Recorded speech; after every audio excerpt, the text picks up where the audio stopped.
Going on, everybody? Wanted to make this video my second video here on YouTube, and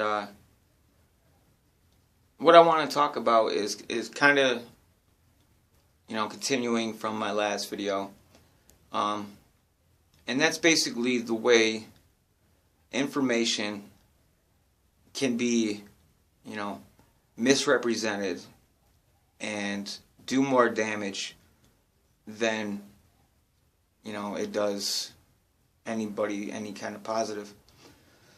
And there's numerous examples of this, and I was providing some in my previous video. But YouTube has decided to make a stance, and so has other social media. Excuse me. And I believe that's a step in the right direction, because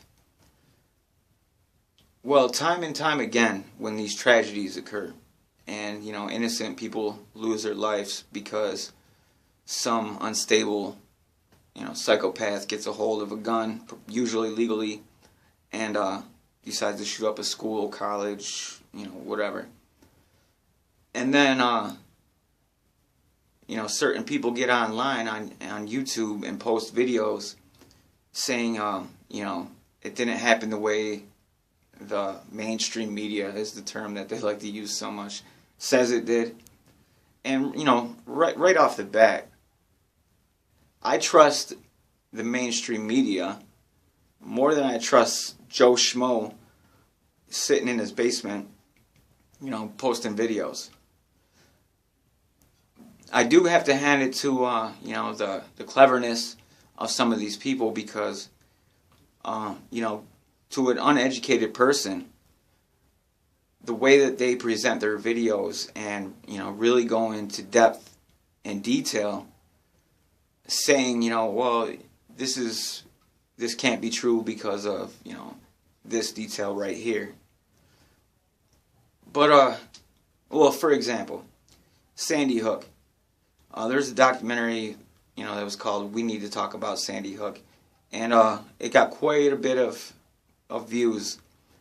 And one of the things that was spoken about was the entrance to Sandy Hook. Okay, so the helicopter footage, when it first started happening, showed that the window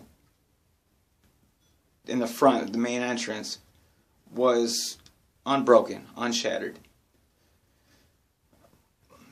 But they already had a policy, according to a few people, to the security, to the principal, anyways, that all the doors, and I believe that's in most schools now, are locked during the school day, and you have to be buzzed in. Well, their point was, with all the weapons they said Adam Lanza was carrying, there's no way he could have possibly have hit it. So how did he get buzzed in? And that that's a good question, but I wasn't there. I don't know. So is it possible that the media might have made a mistake, or been so quick to report such a profound event that my phone's ringing, that they were hasty and possibly put out information before really fact-checking it. I'll pause it right here. I'll be back in a second. Okay, sorry about that.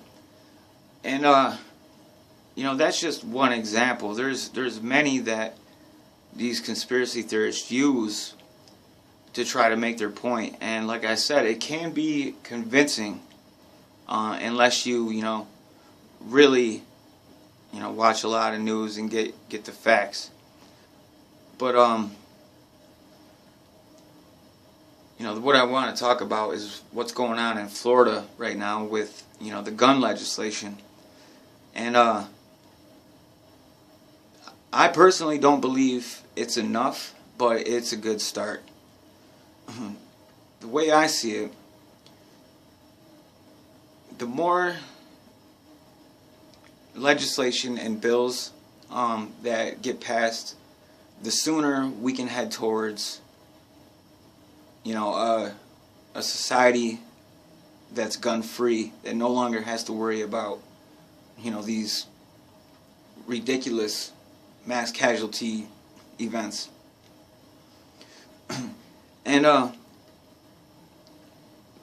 when I say certain things like this, I get a lot of responses, and one of the main ones I get is a question that is worded like, you know, do you really want to go down that path? Haven't you learned from history?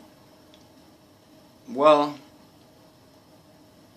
personally, I can't see, you know, our government being capable of doing that, of imprisoning people, of genocide, you know. And you know, I'm well aware that almost every time that the guns were taken away from the people in the past in history, that, you know, genocide did often follow, that the government did get out of control. But you have to think that the whole reason this nation was created was to get away from that kind of, you know, tyranny. And there's checks and balances in place where, you know, I believe it would prevent something like that. But, you know, I just wanted to make this video real quick. I have a video in mind that I really want to do, but, you know, I got to get a little bit of a following first. So I'm kind of just testing the waters of YouTube, feeling it out, and, you know, I'll make more. So, alright guys, thanks. Subscribe. Peace.